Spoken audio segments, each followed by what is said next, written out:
কলকাতায় PG rent কেমন হয় আর কি কি বা তার ফেসিলিটিস, এই নিয়ে আমি প্রচুর কোয়েরিজ পেয়েছি লাস্ট ভিডিওটার পরে। আজ সেসবেরই উত্তর দেব। প্রথমেই দেখে নাও আমার রুমটা। কিন্তু আগেই বলে রাখি, এটা কিন্তু কোনো প্রমোশনাল ভিডিও না, বা আমি আমার পিজিকে একদমই প্রমোট করছি না।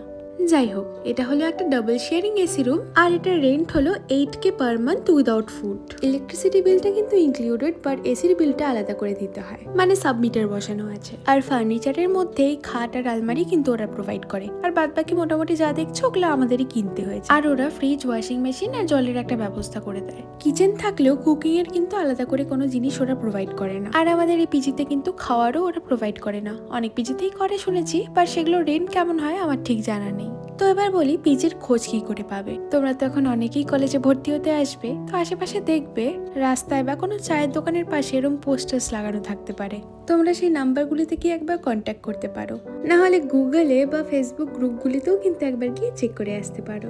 আমি স্ক্রিনে কয়েকটা রেফারেন্স দিয়ে দিলাম, এভাবেই খুঁজে পারলে কন্ট্যাক্ট করে নিতে পারো। এবার আমাদের পিজির রেস্ট্রিকশনস এর কথা যদি বলি, এখানে কিন্তু কোনো মেল পার্সন অ্যালাউড না, not even your father. And main gate 10:30টার মধ্যে বন্ধ হয়ে যায়। সে যাই হোক, আগেই বলেছিলাম পিজিতে যেহেতু কোনো খাওয়ার ব্যবস্থা নেই, আমি কিন্তু এরকম আশেপাশে রুটির দোকান থেকেই খাবারগুলো কিনে নিয়ে যাই রোজ। তোমরাও চাইলে এরকমই করতে পারো।